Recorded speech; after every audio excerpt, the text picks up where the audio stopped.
它这个高度啊，以那个风机尺度，这个冰可能错了。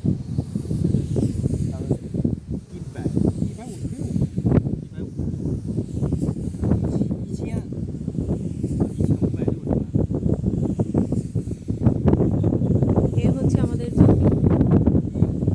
যেখানে গাছ দেখা যাচ্ছে ওই গাছ এরিয়া থেকে শুরু করে এখানে প্রায় 1000 একর 1000 একর জমি, এতটুকু পর্যন্ত এখান থেকে আমাদের জমি স্টার্ট। কারণ এর পরের জমিগুলো হচ্ছে উইন্ড টারবাইনের যারা করছে তাদের জমি। এখান থেকে স্টার্ট করে আমাদের জমি হচ্ছে এগুলো, পিছনেরগুলো আর